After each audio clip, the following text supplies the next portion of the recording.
Hello everyone, I'm going to record this in my car, so hopefully it will be clear enough. But today we're going to talk about the disorganized attachment style, which is also known as fearful avoidant. So you got the combination of the two all housed in one. And we're going to talk about how love is fleeting for them. It's not a constant for them. They want it to be constant, but it's just not. And that can be the frustrating thing. And it usually happens when love is awakened. They could be around someone and they could have a little crush, but they're not all the way there, or they're not interested, or they're not really paying attention to someone in a romantic sense. But then once the romantic light flickers on, something changes, and all of a sudden it's hard for them to even know, who am I? Who was I? How was I acting when the person liked me?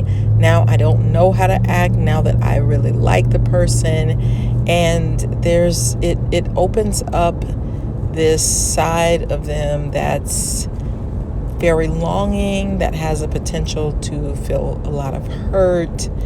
And that's when things become scary, because for them, love is conditional.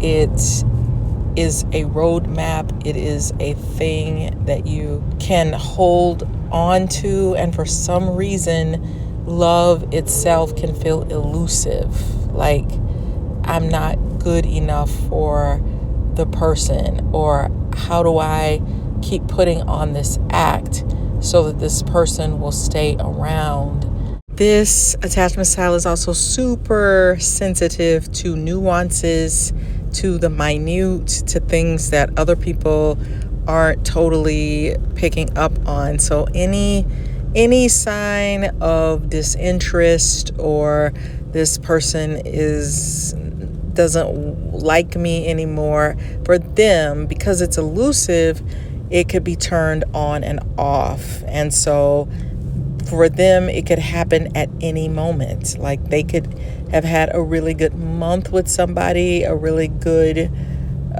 year, and then all of a sudden they can feel like, I feel a shift. Has the person changed their mind? Is it the way that I look? Am I not attractive enough anymore? Did I say something? Was I too friendly? Was I too eager? Did I need to hold back? Did I need to shut down? They are going to be self-monitoring themselves for every little tiny thing. Like, oh, you know what? I was acting desperate, or I felt really anxious and it showed, and this person likes to chase me and I went up to them first and I should have let them only come to me, and why did they leave without saying goodbye? So that must mean that they're not interested anymore. So any little trigger means disinterest. It's over.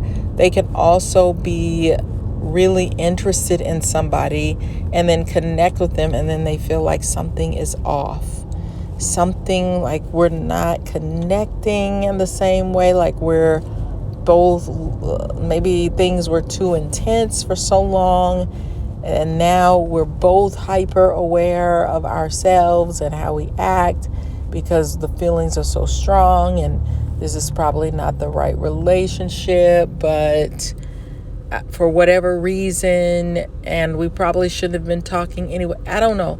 It's like they sense themselves, but they sense the other person. That what is going on? Something doesn't seem as natural. Something doesn't seem intense. And then they shift from, oh, this is a relationship that I can trust, it's going great, to, oh my gosh, like something is wrong.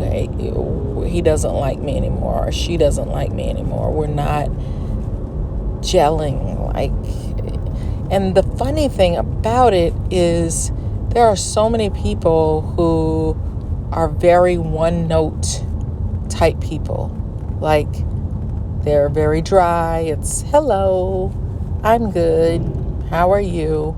And those people don't question how they are in relationships. I mean, they might amp it up for a little bit and then shut back down. They could be an avoidant style, and they don't worry about how I'm acting impacting this person. Should I have stepped it up a little bit more? Or did I say the wrong thing? They don't think like that. They just are. It's kind of like, yep, I'm dry. Yep, I'm boring. Yep, I'm one note. And they just trust that the person likes them. And a lot of times they meet someone who does really like them for their dry, boring, stay in one lane selves. But the disorganized attachment style, they don't function that way. They want to. Like, they want that steady. They want that unconditional love. They function better a lot of times, and especially a female. I mean, I am a female, so I understand female energy better than I do male energy. I mean, just in all transparency, of course. But they may feel better when they feel like the guy is chasing them or pursuing them or making extra efforts to make them feel comfortable, to make them feel safe. That's when they feel freest. That's when they feel the most comfortable. That's when love doesn't feel so elusive. It feels like, okay, I can keep going. I can enjoy this. He likes me so much, and that feels so good and so safe, and I'm just being who I am, and this person is just pursuing me. But the moment that they sense, and they are super sensitive to the tiniest things, as soon as they sense a shift, it throws them off balance. And it could throw them off balance forever, where they never can figure out who to be. And so then, in order to feel safe again, what is that style going to do? Because first of all, when they feel that shift, it makes them feel longing. It makes them feel an emptiness. It makes them feel a deep yearning and a wanting and a hurting and a fear and I really just want to go and check to see, are you next door?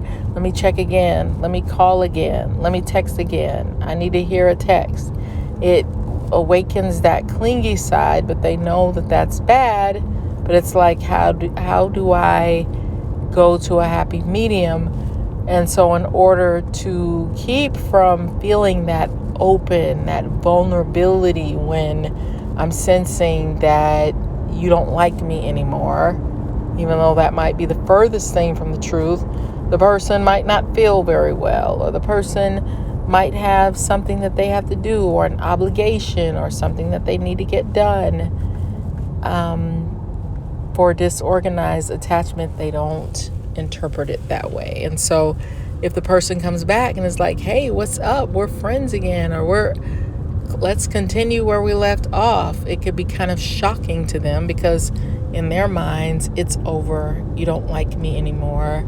It's done. And they will try their best not to convey that. Well, some of them may not be able to help it. They might tell how they feel and start to potentially destroy the relationship, because they're letting the person know, like, what's going on? Why aren't you talking to me? Why aren't you calling me? They go into that anxious style of attachment. But what are they going to do to make themselves feel safe again? They're going to pull back. They're going to go to their avoidant side so that they can feel safe again.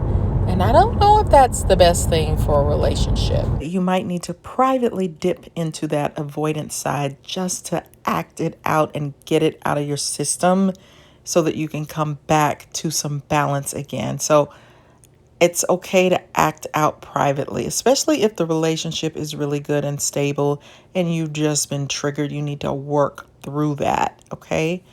For some people of this attachment style, everything is fine until their first breakup, their first heartbreak. Because at first they may feel like, oh my gosh, this feels so good. We are one.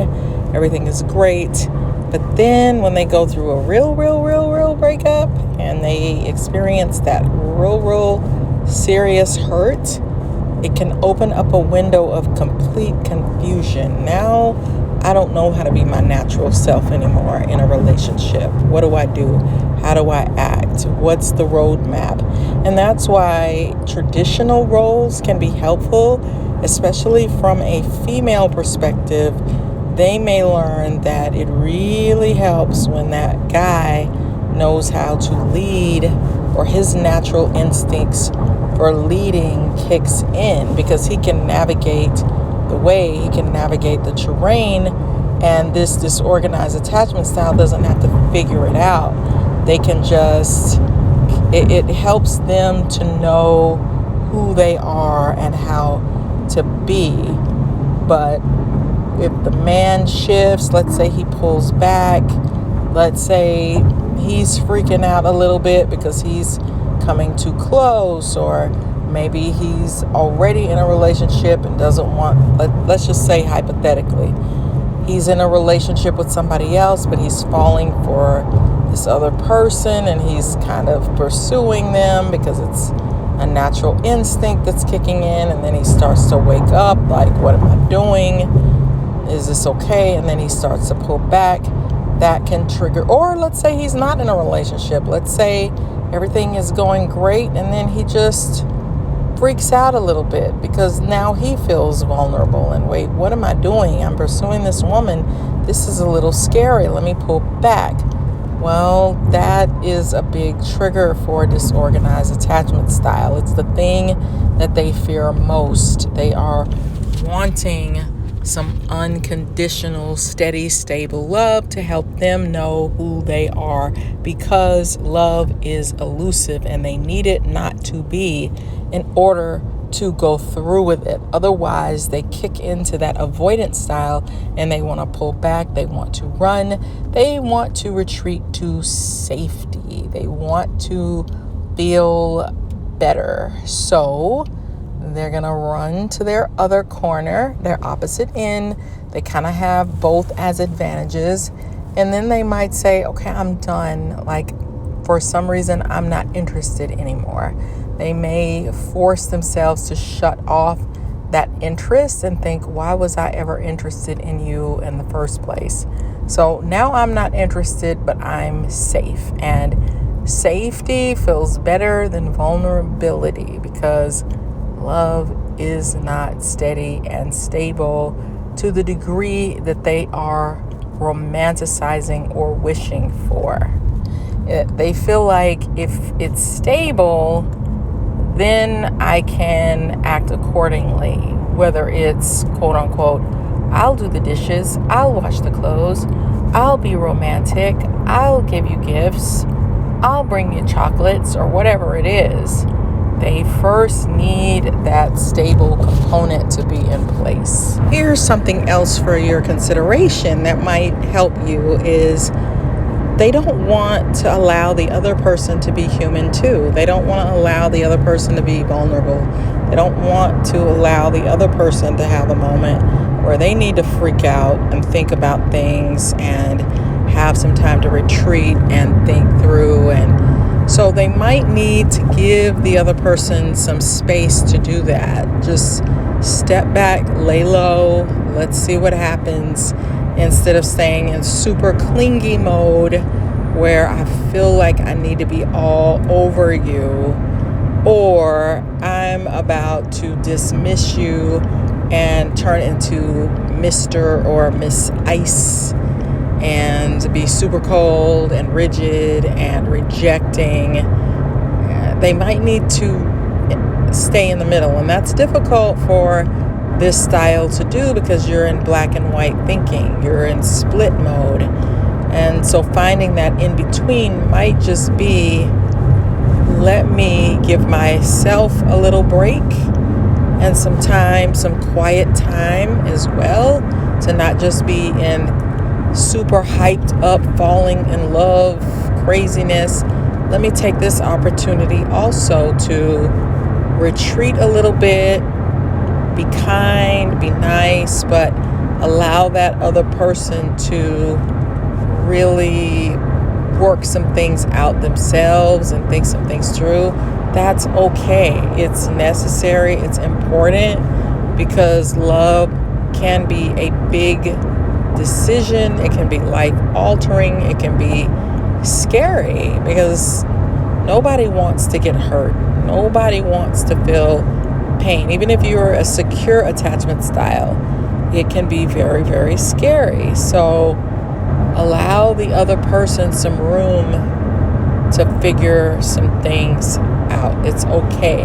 Doesn't mean that they've changed their mind or that they don't like you anymore or that they hate you or that they think you're the worst person in the world. They're also trying on some things because it's like before, maybe you were both just being super spontaneous and having fun, and then all of a sudden you realize, wait a minute, like I'm falling so hard for this person, I could really get hurt. So give them a little bit of space, because what could also happen is a disorganized attachment style might want to start game playing. Like, you know what, I'll find somebody else and I'll make you jealous and I'll throw it in your face because we're not fully committed to each other anyway.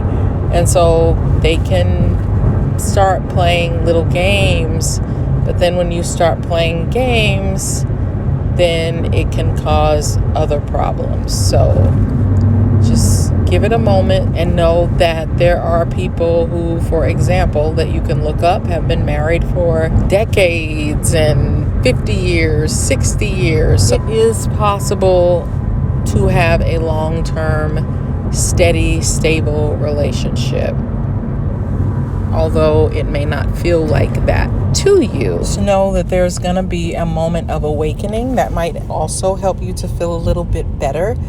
Everything could be going so blissfully, amazingly well, and a disorganized attachment style is really depending on that for things to be going well, even if they are the type that argues and fights and likes some drama and does that whole thing, because some disorganized attachment styles will be in relationships like that, where there's the drama and then there's the coming back together and then they get it out and then we're back together and we're close and now we're breaking up and I'm testing the boundaries and all that stuff. Or you could be, hi, I'm happy and stable all the time, when you know that is deeply not the truth. You could be presenting as a very secure attachment style when that is not you at all.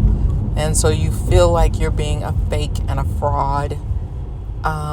It's okay to share your feelings and your emotions and some of the truths about what you're going through. You don't have to be perfect all the time. In fact, it can make somebody connect to you better when you don't try to be perfect. When you let them know, hey, my car was acting up and I'm sad about it. Or I had a frustrating day at work and I didn't meet my deadlines, or I felt embarrassed because I slipped, and so it's okay to be vulnerable. That is not the thing that's going to make somebody not like you, and it might make you feel better because you are in your truth instead of being this totally, oh, everything is so great and I don't have any problems at all and everything is just wonderful, when you know that isn't the truth. But sometimes when you're mating and relating, the other person can start to wake up and be like,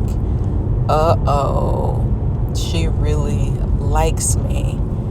Now what do? I might have to actually do something about how I'm feeling, because she might expect me to make a bigger move and I'm not quite ready for it, because now I feel scared. All this time I've been pursuing her, for example,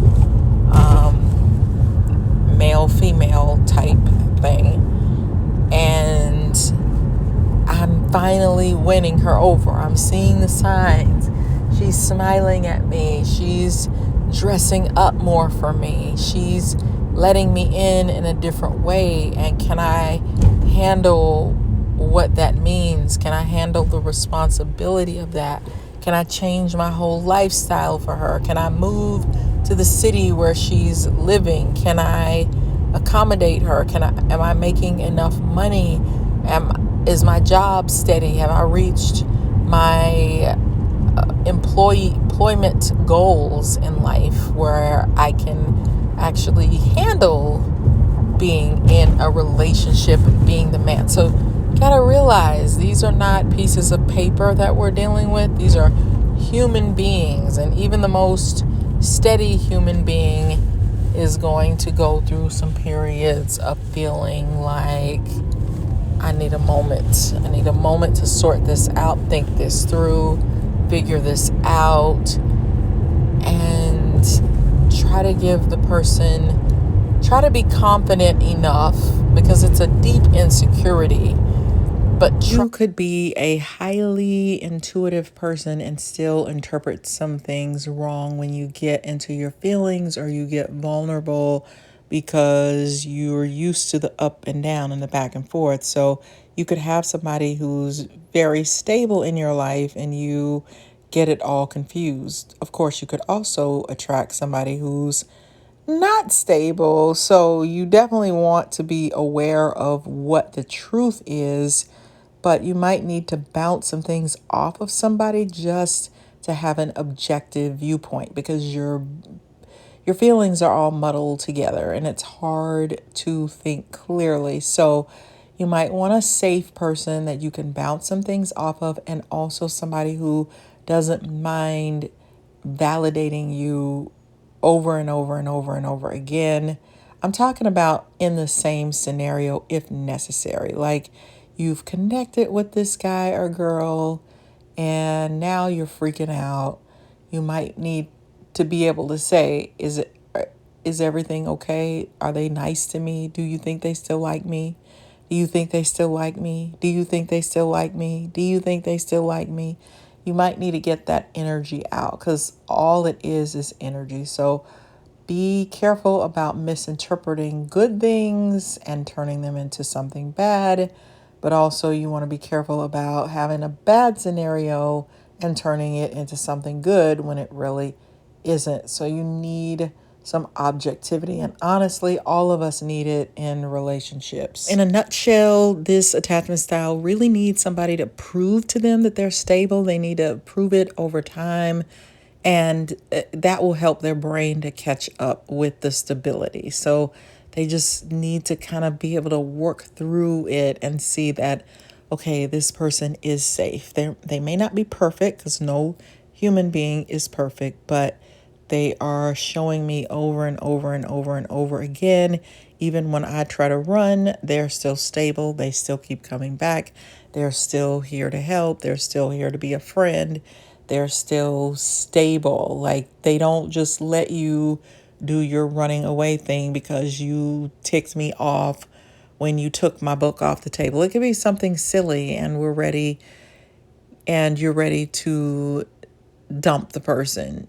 And instead of letting them be human and giving them a chance and trusting the fact that they really do like you. You want to make your relationship so much better, then I think you will enjoy reading my book called Flip the Script on Love. And I also wrote a book about all the Myers-Briggs personality types, so check that out. And also a book on narcissism for those mean people that we have to deal with sometimes. I wrote a book called The Workplace NaRCISSiST. Check all of those out. I'll put the link in the description box because they're on Amazon by Tamara Zyon. And I will see you lovely people on the next video. Be sure to like, subscribe, and let me know what video you want me to do next. Bye.